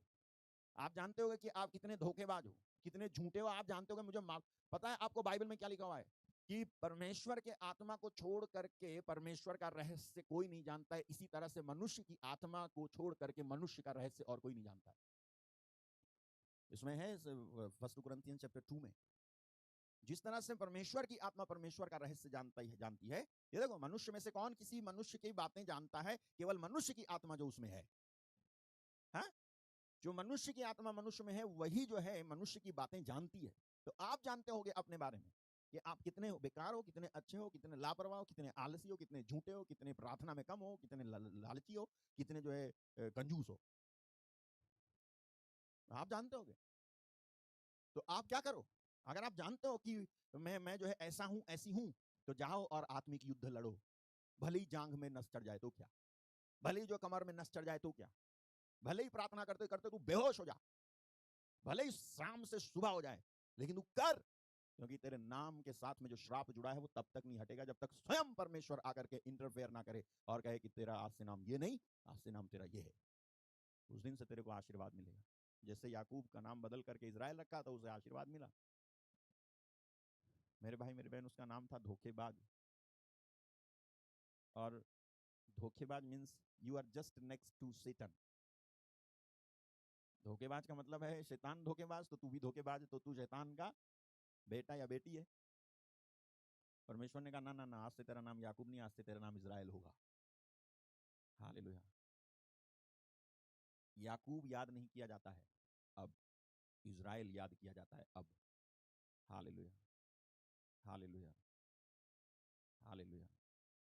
ये जो धोखेबाजी है, ये जो डिसेप्शन है, ये जो हमारे अंदर चल रहा है, हम दे रहे हैं दूसरे को, हम दूसरे हमको दे रहे हैं, इससे ऊपर आने के लिए आपको जो है भरसक प्रयास करना होगा। परमेश्वर के आत्मा में अपने आप को बोना होगा, दबाना होगा, मिटाना होगा, जिससे कि किसी तरह से तुम्हारे ऊपर का श्राप हटे, किसी तरह से इस डिसेप्शन से ऊपर आ सको। तो ये जो धोखा है ना, ये आत्मिक धोखा बहुत खतरनाक होता है। आप किसी को मत दो और कोई आपको भी ना दे।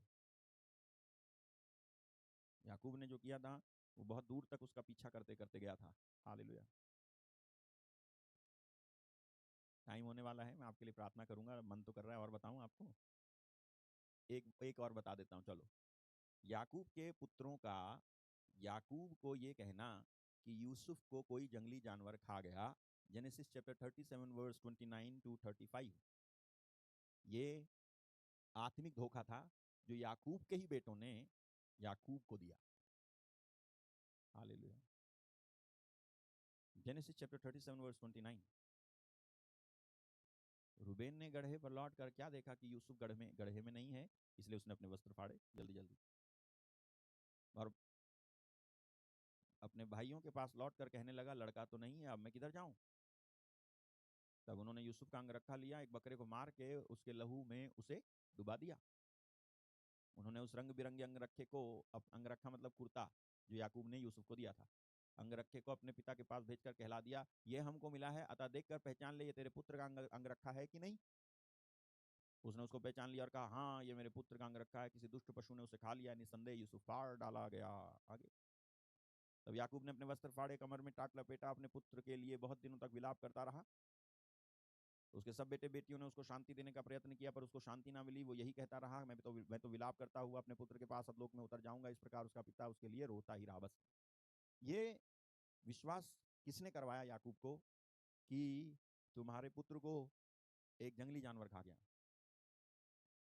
उसी के बेटे जो थे, लेया के जो बेटे थे, लिया के, राहेल के तो दो ही थे, है ना, लेया के बहुत सारे थे। और ये जो बेटे हुए थे, बच्चे जो हुए थे ना, आप देखो ये जो बच्चे हुए थे, याकूब से जो बच्चे हुए थे, इनमें ऐबदारी आ गई। ऐबदारी क्यों आ गई? क्योंकि लेया हराने में लगी थी किसे? अपनी बहन राहेल को। और इस भावना के साथ वो गर्भ धारण करती थी कि मैं हराऊंगी अपनी बहन को और मैं इस याकूब को अपना बना लूंगी। बहुत सारे बच्चे पैदा हो जाएंगे तो हम याकूब जो है मुझे प्यार करेगा। ये उधेड़ बुन में लगी पड़ी थी। तो इस भावना के साथ में गर्भधारण होता था, बच्चे होते थे। जिस भावना के साथ में आपका पति से मिलन होता है, और जिस भावना के साथ में सब कुछ रिलीज होता है, और जिस भावना के साथ आप बनी रहती हो, बने रहते हो, और जिस भावना के साथ आप बने रहते हो, बनी रहती हो, और जिस भावना के साथ आप प्रसव करते हो, वो सारी भावनाएं इकट्ठी होके आपके बच्चे में आएगी। वही सारी बातें आ गई इन सारे बच्चों में। जलन, ईर्ष्या, नफरत, एक दूसरे को सही से देख नहीं पाना, कत्ल करने की एक एक इच्छा। और इन्होंने याकूब को कत्ल करना यानी मारना ही सॉरी यूसुफ को मारना ही सोचा था। वो तो जो है जब फेंका कुआं, तो कुएं में जो है कीचड़ था, तो देखा अरे मारा नहीं, अरे यार निकालो इसको, तो निकाला तो देखा इत्तेफाक से वहां पर जो है मिस्रियों का कारवां जा रहा था, उनके हाथ में उन्होंने 20 सिक्के में बेच लिया। और फिर उन्होंने कहा इस बात को कैसे जो है हम वो करेंगे, लीपापोती कैसे करें कि यार हमारे बाप को हम ये विश्वास करवाएं कि उसके बेटे को, क्योंकि उसका बेटा तो हमें ही ढूंढने आया था ना, ये तो यूसुफ हमको ही ढूंढने आया था कि देख के आओ कि भाई किधर है, ये तो हमें ही ढूंढने आया था, तो बाप हमसे पूछेगा तो हम क्या कहें। तो इन्होंने खुद जो है एक बकरा मारा, वो कुर्ता उस खून में डुबोया, उस कुर्ते को बाप के पास भेजा इस मैसेज के साथ कि देखो तो जरा ये किसका है। देखा तो उसने मान लिया कि ये तो यूसुफ का है, और वो विश्वास करता है कि यूसुफ को कोई जंगली जानवर खा गया। फिर भी उन भाइयों ने आके ये नहीं कहा कि ये हमने किया है, राइट। और उन्होंने उनको तो शांति मिल गई, उनको तो शांति मिल गई ना कि चला गया यूसुफ, गया काम से, गए उसके स्वप्न साइड में, अब देखते हैं क्या होता है। लेकिन इनको ये नहीं मालूम था ये कि तुम्हारे बेटे यूसुफ को कोई जंगली जानवर खा गया है, ये चीज जो इन्होंने पैदा की थी। हालेलुया। आजकल की पॉलिटिक्स में यही हो रहा है, माइंड वॉश करने में लगे पड़ी है media. So you may believe a lie. Hallelujah.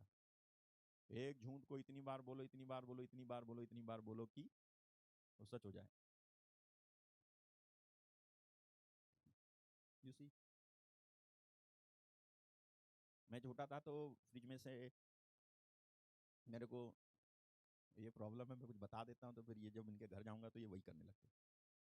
ये लाइव में ऐसे सुन लेते, तो उसके बाद घर जाओ तो वही करते। मेरे को जो है गुलाब जामुन बहुत पसंद थे, तो जब ला के रखते थे तो डब्बा भरा रहता था, तो मैं जब भी देखता था इधर उधर तो निकाल के उसमें से दो एक बार में मुंह में डाल के, मुलायम तो होता था, दबा के खा लो और पानी पी लिया। और फिर से जब देखता था कोई नहीं है तो दो और निकाले, तो चार खा लिए, चार से छह खा लिए, सात आठ खा के डब्बे में दो ही तीन बचते थे। तो उसके बाद माँ आती थी, पूछती थी क्या करा क्या करा, कहाँ गया, किसने खाया। छोटे श्याम भाई श्याम से पूछते थे तूने खाया, गुड़िया से पूछते थे तूने खाया, और घर में पूछते थे किसने खाया, तो कहते थे हमने तो किसी ने नहीं खाया। तो मुझसे पूछते थे तूने खाया, तो मैं कहता था नहीं मैंने नहीं खाया। और मैं इतनी बार कहता था मैंने नहीं खाया कि उनको विश्वास हो जाता था कि सच में इसने नहीं खाया, किसी और नहीं खाया। इतनी बार मैं झूठ बोलता था, झूठ को ऐसे बोलता था जैसे कि मैं सच बोल रहा हूँ। वो कहते थे तुमने खाया, अरे मैंने क्या खाया, नहीं खाया मैंने, मैं क्यों खाऊंगा, आप दोगे तब तो खाऊंगा, वो दो रखे तो। मैं उसको भी खाने की फिराक में उस झूठ का इस्तेमाल करके वो भी दो खा लूं, और डब्बा पूरा ही मेरे अंदर ये काम करता था मैं। अंडे लाते थे, उसको फोड़ करके ऑमलेट बनाने का बड़ा शौक था। तो जो है अब दोपहर के वक्त में जब सब सो जाते थे तो तब बनाते थे। अब स्टोव था, गैस तो थी नहीं, तो स्टोव पे बनाने के लिए स्टोव जैसे पंप करेंगे तो आवाज़ होगी, तो बहुत सारी मोमबत्ती जला के, जहाँ नहाते थे वहाँ पे मोमबत्ती जला के फ्राई पैन लेकर के वहाँ पे डाल करके मैं और मेरा भाई बैठे रहते थे। वो पकता था, जब खुशबू होती थी तो अम्मा जाग जाती थी और कहती थी कौन है कहाँ पे बन रहा है, कहाँ पे बन रहा है, तो डंडा लेके हमारे ऊपर पड़ती थी। इतने में हम ऑमलेट वगैरह खा के सब चट। तो किसने किया तो नाम लगाते थे, श्याम ने किया तो वो कहता था मैंने किया, तो हम दोनों मिलके कहते थे गुड़िया ने किया। ऐसे झूठ बोलते थे हम, आपने किया होगा, लेकिन हम बचपन में ऐसे करते थे। वो इतना ज़्यादा झूठ बोलते थे, इतना ज़्यादा कि विश्वास करवा ही लेते थे अगली पार्टी को कि नहीं नहीं ये बिल्कुल सच बोल रहा है। और मजा तो तब आता था जब हमारा झूठ सच बन जाता था, और हमारा झूठ जो सच बन जाता था उसकी वजह से अगले की पिटाई होती थी, तो मजा आता था। आजकल वो तो बचपन की बात थी, हमको पता नहीं था, परमेश्वर माफ करता गया। अभी अभी कोई माफी नहीं है। आप समझ में आया कि ये जो चीज है ना, ये आत्मिक चीज है, इस ये हम जब कर देंगे झूठ, जब हम बोल देंगे तो ये हमारा पीछा करेगा। इन्होंने बोला कि तुम्हारे बेटे यूसुफ को जंगली जानवर खा गया, भाई लोग आराम से रह रहे हैं, अब कोई प्रॉब्लम नहीं है। लेकिन देखो कैसे इन्हीं का बोला गया झूठ जिसपे कई साल से, लगभग 13 साल से लगभग विश्वास कर रहा है। कौन? याकूब। 13 साल हो गए विश्वास करते करते, रोते रोते कि मेरे बेटे को कोई जंगली जानवर खा गया, मेरे बेटे को कोई जंगली जानवर खा गया। और परमेश्वर देखता रहा ये सब। हालेलुया। कि इन लोगों ने जो है झूठ बोला है, और ये एक आत्मिक धोखा था जो इन बेटों ने अपने बाप याकूब को दिया है। अभी ये चीज जो है जो इन्होंने इधर की है, ये इनको फॉलो करेगी। कैसे फॉलो करती है ये? कि जो है परमेश्वर क्या करता है, शांति से रह रहे थे 13 साल से। Hallelujah. It does not mean, अगर आप ना कई साल से शांति से रह रहे हो, तो इसका मतलब ये नहीं है कि जो कुछ तुमने गलत किया था वो इन रिटर्न आकर के तुम पर झपट्टा नहीं मारेगा। ये कोई गारंटी नहीं। अगर आप 25 साल से शांति में रह रहे हो, तो 25 साल के बाद कुछ गड़बड़ नहीं होगी, इसकी कोई गारंटी नहीं है। अगर 25 साल बाद कुछ गड़बड़ ना हो और 13 साल बाद कुछ गड़बड़ ना हो, तो जो गड़बड़ तुमने की थी ना, उस पर तुरंत पछता लो। उसको तुरंत मिटाने के लिए परमेश्वर के कदमों में चले जाओ। यीशु का लहू मिटा सकता है तो मिट जाएगा, अदरवाइज नहीं मिटेगा। आत्मिक धोखा बहुत खतरनाक है, मैं बता रहा हूँ आपको। इनको लग रहा था गया यूसुफ, अब तो वहां पर नौकर बन के रह रहा होगा, जाने तो भूल जा यार, उसकी कहानी खत्म हो गई। अब अपन लोग, उनकी इनकी तो सबकी अच्छी बनती थी, तो ये सब जो है आराम से रहते थे, और उस बेचारे को भूल गए जिसको बाप प्यार करता था। और ये जो है मजा कर रहे थे। 13 साल के बाद अकाल पड़ा। अकाल ऐसा पड़ा कि इनके पास भी भोजन वस्तु खत्म हो गई। अभी भोजन कहाँ मिल रहा था? मिस्र में। अब भोजन कौन बांट रहा है? यूसुफ। और इसकी दूर दूर तक इन भाइयों को खबर नहीं है। अब इनका पापा याकूब कहता है कि भाई तुम लोग एक दूसरे का मुंह कब तक देखते रहोगे, भूखे मर जाएंगे। ये सब मैं पढ़ के बैठा हूं, इसलिए मैं शॉर्ट में आपको बता रहा हूँ। तुम कब तक एक दूसरे का मुंह देखते रहोगे? तुम यहाँ से चले जाओ और जाओ उधर मिस्र देश में भोजन मिलता है, अनाज मिलता है, जाके वहां से कुछ तो ले आओ। तो ये जो है सारे वहां पर चले जाते हैं, और वहां पर पहुंचते हैं तो यूसुफ जैसे इनको देखता है, वो तुरंत पहचान जाता है, ये मेरे वही भाई हैं जिन्होंने मेरे को बेचा था। पहले मारने की कोशिश की, फिर बेचा था। यूसुफ उस समय राजा था, उसके पास अधिकार था, एक हुक्म देता इनके सबके सर कलम करवा सकता था वो। लेकिन वो पहचान करके ऐसा नहीं करता है। वो आते हैं, सारे के सारे भाई झुकते हैं, जैसा कि उसने स्वप्न देखा भी था। और जो है उसके बाद में वो दुखी हो जाता है अपने, ये देखो लिखा है था, भूमि पर मुंह के बल गिर के उनको दंडवत किया यूसुफ के भाई ने। यूसुफ को दंडवत किया। ये स्वप्न था यूसुफ का, जो पूरा हो रहा है 13 साल के बाद। स्वप्न पूरा हो रहा था, लेकिन एक और चीज जो है हो रही थी, वो ये थी कि इन लोगों ने जो किया था ना, जो मैंने कहा ना आत्मिक रीति से जो इन्होंने अपने बाप को धोखा दिया था, वो अब इन्हीं को फॉलो कर रहा है। अब ये यहाँ गए हैं अनाज लेने, तो इनको अनाज तो दे देता है यूसुफ, साथ में कुछ रख देता है इनके बोरों में। और जो है पीछे से एक सैनिक दौड़ा देता है, और वो सैनिक कहते हैं कि तुम जो है चोरी करके ले आए हो कुछ हमारे राजा का। और वो कहते हैं हम तो कुछ नहीं लाए। फिर बोरा खुलवाता है, देखता है तो जो है वो निकल आता है कुछ, और वो कौन था जिसके उसमें निकला है? बेंजामिन नहीं, बेंजामिन नहीं, किसी के में, यहूदा के बोरे में या तो निकल आया, उन भाइयों में से किसी के बोरे में निकल आया कुछ। और वो निकल आया तो जो है वो उसको बोलते हैं तू चल महल में। वो कहता है बाकी सब लोग चले जाओ, ये कैदी रहेगा। हालेलुया। बेनियामीन अभी तक नहीं आया है, आएगा। उसने जानबूझ के, यूसुफ ने ऐसा करा था कि मैं बेनियामीन जो मेरा भाई है उसको मैं यहाँ पे बुलवाऊंगा पहले। तुरंत वो रोता तो था यूसुफ, उसको गुस्सा नहीं आ रहा था। उसको जो है याद करके अपनी वो दशा कि इन भाइयों ने मेरी क्या दशा की, मेरे ऊपर बलात्कार का इल्जाम लगा रहे, परमेश्वर की नजर सीधी नहीं होती तो राजा नहीं बनता मैं। और वो एक बात ये भी सोचता था, अच्छा हुआ मैं राजा बन गया, नहीं तो तुमको खाना कहाँ से मिलता। आप देखो, ये सारे भाई लौट करके जाते हैं, इधर जो है एक भाई कैद में है, और वो कहता है अगली बार जब आओगे तो तुम जो है उस बेन्यामीन को भी ले आना। तो ये अपने बाप से कहते हैं याकूब से कि बेन्यामीन को बुलाया, तो वो कहता है यूसुफ है नहीं, इसकी मम्मी भी जाती रही, अब तुम बेन्यामीन को भी ले जाओगे और मैं तो ऐसे ही मर जाऊंगा। फिर भी वो कहते हैं कि देखो जब तक तुम नहीं जाने दोगे तब तक वो व्यक्ति जो है हमको मिस्र में अंदर नहीं जाने देगा और ना ही अनाज देगा। तो वो किसी तरह से मजबूर होकर के कहता है ठीक है ले जाओ बेन्यामीन को। बेन्यामीन को ले जाता है, ले जाते हैं। यूसुफ देखता है बेन्यामीन को, खुश हो जाता है, अंदर अंदर उसको अच्छे से बैठाता है, ट्रीट करता है। और उसके बाद जो है वो वहाँ पर खाना वाना खाते हैं और फिर अनाज लेकर के जाते हैं। फिर वो कहता है कि देखो जाना जो रास्ते में झगड़े वगड़े मत करना, और फिर से जो है अपना प्याला बेनियामीन के बोरे में रख देता है। और फिर से सैनिक आता है पीछे से, कहता है कि वो तुम प्याला ले आए महाराज का, उसमें वो शगुन विचारता है। वो आ जाता है, भाग करके देखता है तो बेनियामीन के बोरे में वो निकलता है। बेनियामीन को उठा के ले गए, सारे भाई भी पीछे पीछे चले गए कि हम इसके बिना तो घर जाएंगे नहीं, हमारा बाप ये खबर सुनते ही मर जाएगा। यूसुफ रहा नहीं। इनको मालूम है कि यूसुफ को गायब करने वाले ये खुद थे। हालेलुया। इनको मालूम था यूसुफ को गायब करने वाले ये खुद थे। अब कैसे कहें अपने बाप याकूब को कि हमने ही तेरे पुत्र को गायब किया है। कितना बड़ा झूठ, और कितने साल तक इन्होंने बिलीव करवाया अपने बाप को कि वो मानता रहा कि मेरा बेटा यूसुफ मर गया, जंगली जानवर खा गया। लेकिन जंगली जानवर खा गया था यूसुफ को, ये इन भाइयों ने जो है उसको गायब किया था, इन भाइयों ने बेचा था। वो 20 सिक्के भी इन्होंने अपनी अय्याशी में उड़ा दिए थे इन भाइयों ने। अब जब सब कुछ जो है पलट करके इन्हीं के सिर पर आ पड़ा, जो कुछ इन्होंने जिस तरह से धोखा दिया था वही धोखा लौट करके अब इनके ऊपर आ रहा है। अब इनके सामने दो ऑप्शन है, या तो ये अपने पापा को सच सच बता दें कि हमसे पाप हुआ है, या फिर ये अपने गुनाहों की सजा भुगतें। लेकिन बताएं कैसे? अभी वहां पे यूसुफ इनकी परीक्षा ले रहा है, उनको लग रहा है कि उसको मालूम था कि ये मेरे भाई हैं, लेकिन इन्हीं को नहीं मालूम था कि ये यूसुफ हमारा भाई है। कैसे जानेंगे? जिससे दुश्मनी होती है उसको कहाँ भाई मानते हैं, है ना? लेकिन जो भाई होता है वो दुश्मन को भी अपना भाई बना लेता है। ये कर रहा था यूसुफ। बाद में यहूदा नाम का व्यक्ति बड़ा प्रचारक बनता है वहां पे, और फिर जो मैसेज डिलीवर करता है ना, वो एक एक शब्द चुन चुन के बोलता है यहूदा, और यूसुफ सुनता रहता है, सुनता रहता है, सुनता रहता है। ये मेरे प्रभु, तेरा दास को अपने प्रभु से एक बात कहने की आज्ञा हो, तेरा कोप तेरे दास पर ना भड़के, क्योंकि तू तो फिरौन के तुल्य है। कौन बोला ये?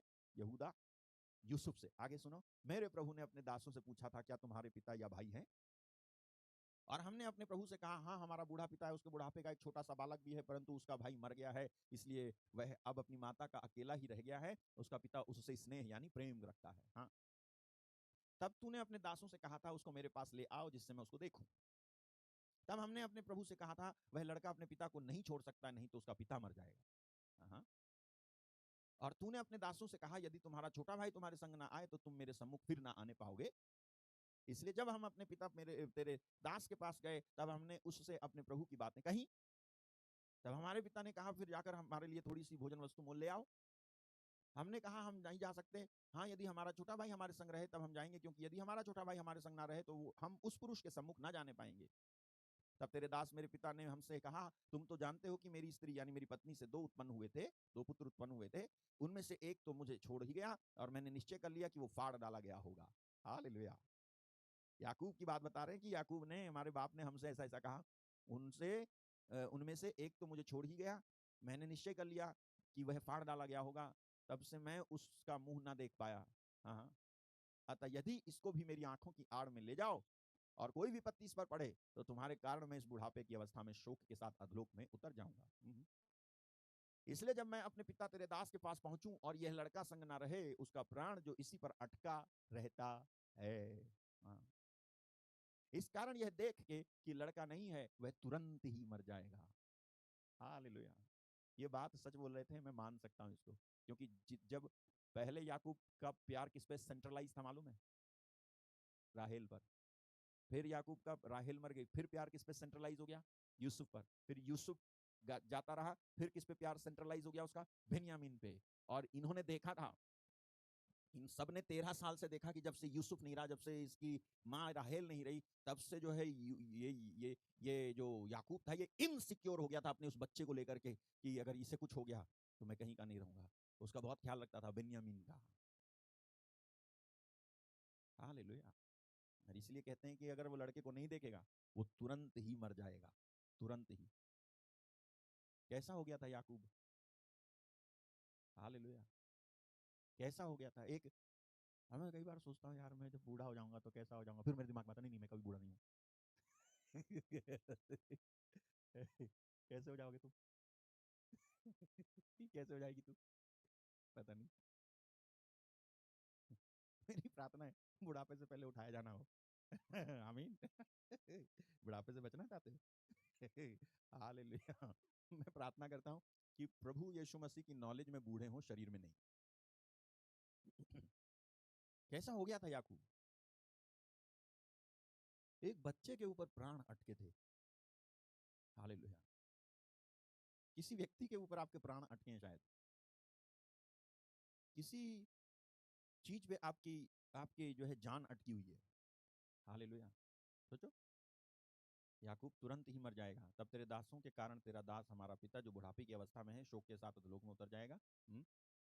फिर तेरा दास अपने पिता के यहाँ यह कह के इस लड़के का जामिन हुआ, यदि मैं इसको तेरे पास ना पहुंचा दूं तो मैं सदा के लिए तेरा अपराधी ठहरूंगा। हाँ, इसलिए अब तेरा दास इस लड़के के बदले अपने प्रभु का दास होकर रहने की आज्ञा पाए और ये लड़का अपने भाइयों के संग जाने दिया जाए। यहूदा कहता है कि इसके बदले मुझे गुलाम बना ले, लेकिन इसको जाने दे आगे, क्योंकि लड़के के बिना संग रहे मैं कैसे अपने पिता के पास जा सकूंगा।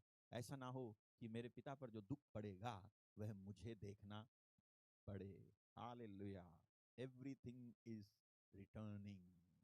सब कुछ जो 13 साल पहले याकूब के साथ हुआ था आज इनके सिर आ पड़ा है। हालेलुया।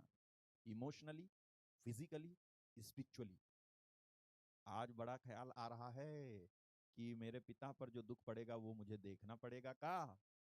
यहूदा, उस समय तेरी अकल कहाँ गई थी जब तूने भी बाकी भाइयों के साथ मिलकर के यूसुफ को बेच दिया था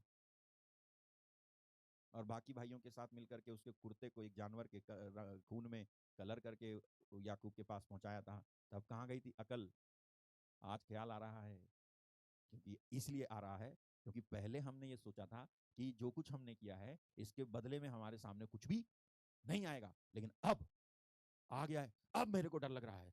ये चीज कोई सिंपल चीज नहीं थी, ये सिंपल झूठ नहीं था जो मैंने बोला था, ये कोई सिंपल झूठ नहीं था, बल्कि इट वाज ये रिकॉर्ड किया गया परमेश्वर के रिकॉर्ड में, इसको रिकॉर्ड किया गया और इसके आधार पर अकाल आया और इसके आधार पर ये सब लोग जो है यहां मिस्र में आए हैं और फंस गए हैं।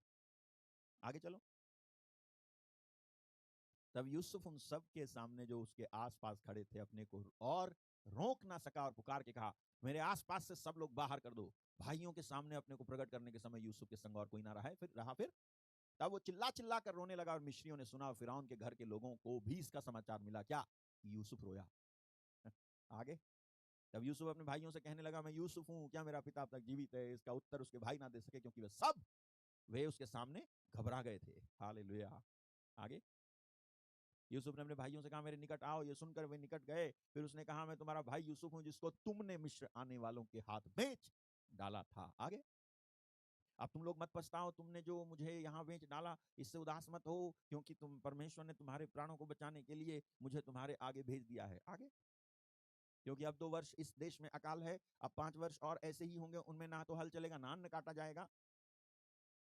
इसलिए परमेश्वर ने मुझे तुम्हारे आगे इसलिए भेजा कि तुम पृथ्वी पर जीवित रहो और तुम्हारे प्राणों के बचने से तुम्हारा वंश बढ़े। इस रीति अब मुझको यहाँ पर भेजने वाले तुम नहीं, परमेश्वर ही ठहरा। किस तरह से एक धर्मी व्यक्ति जो चीज किसी को चोट पहुंचा सकती है, उस चीज को किस तरह से एक धर्मी व्यक्ति ठीक ठीक तरीके से पेश करता जा रहा है। इस तरह कहता है कि इस रीति से अब मुझको यहाँ पर भेजने वाले तुम नहीं, परमेश्वर ही ठहरा। उसी ने मुझे फिरौन का पिता सा और उसके सारे घर का स्वामी और सारे मिस्र देश का प्रभु ठहरा दिया है। आगे। अतः शीघ्र मेरे पिता के पास जाकर कहो, तेरा पुत्र यूसुफ ये कहता है कि परमेश्वर ने मुझे सारे मिस्र का स्वामी ठहराया है, इसलिए तू मेरे पास बिना विलंब किए चला आ। आगे। तेरा निवास गोशेन देश में होगा, तू बेटे पोतों भेड़ बकरियों गाय बैलों और अपने सब कुछ समेत मेरे निकट रहेगा। और अकाल के 5 वर्ष और होंगे, उनमें मैं वही तेरा पालन पोषण करूंगा। ऐसा ना हो कि तेरा घराना वरण जितने तेरे हैं वे भूखों मरे। और तुम अपनी आंखों से देखते हो, मेरे भाई बेन्यामीन भी अपनी आंखों से देखता है कि जो हमसे बात कर रहा है वो यूसुफ है। हालेलुया। आगे आगे। तुम मेरे सब वैभव का जो मिस्र में है, जो कुछ तुमने देखा है, सबका सबका मेरे पिता से वर्णन करना और तुरंत मेरे पिता को यहाँ ले आना। आगे। तब अपने भाई बेन्यामीन के गले से लिपट कर रोया, बेन्यामीन भी उसके गले से लिपट करके रोया। वह अपने भाइयों को भी चूम कर रोया। इसके पश्चात उसके भाई उससे बातें करने लगे। इस बात का समाचार कि यूसुफ के भाई आए हैं, फिरौन के भवन तक पहुंच गए। फिरौन और उसके कर्मचारी प्रसन्न हुए। इसलिए फिरौन ने यूसुफ से कहा, अपने भाइयों से कहे कि एक काम करो, अपने पशुओं को लाद कर कनान देश में चले जाओ। अब मुझे वहां पे सीधे ले चलो, जहां पर ये जाके अब मैसेज देंगे बाप को और बाप विश्वास नहीं करता है। हालेलुया। पता है आपको, इसने कहा यूसुफ ने कि जाओ मेरे पापा को बता दो कि यूसुफ जिंदा है। उससे ये कहा, अभी यूसुफ को जब ये बताएंगे, अब रास्ते भर सोचते गए होंगे कि हम ही तो थे जिसने कहा था कि यूसुफ को जंगली जानवर ने खा लिया, शायद ये मिला कुर्ता। और बाप जो है जरूर यूसुफ से पूछेगा कि मैं तो सोचता था तेरे को जंगली जानवर खा गया। तो यूसुफ क्या ये बताएगा कि हाँ मेरे को जंगली जानवर खा गया था और मैं उसका पेट फाड़ के निकला? क्या बताएगा अपने पापा को? ये बात यूसुफ के भाई जानते थे कि हम लोग जाएंगे, बोला हम ही लोगों ने अपने बाप से कहा था जाकर के तुम्हारा बेटे का कुर्ता देखो, पहचानो, और हम ही लोगों ने उसको विश्वास करने पर मजबूर किया था कि मर गया वो। और 13 साल तक उसने विश्वास किया कि मर गया यूसुफ। हालेलुया। और हम ही लोग हैं अब जो जाएंगे और कहेंगे यूसुफ जिंदा है। ये देखो, उससे ये कहा यूसुफ अब तक जीवित है, सारे मिस्र पर प्रभुता करता है, वही करता है, पर उसने उनकी प्रतीति ना की। प्रतीति मतलब इंग्लिश में लिखा है कि क्या, he believed them not। Hallelujah. उसने विश्वास नहीं किया उनका, क्योंकि वो रीजन करने लग गया।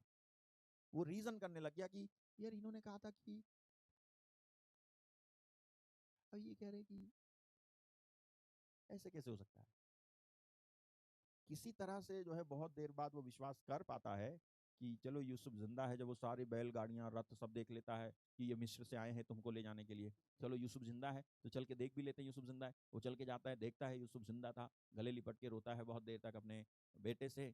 और उस समय वो जान जाता है कि इन्हीं भाइयों की सारी करतूत थी ये, कि यूसुफ को 13 साल तक मुझसे दूर किया इन्होंने ही किया।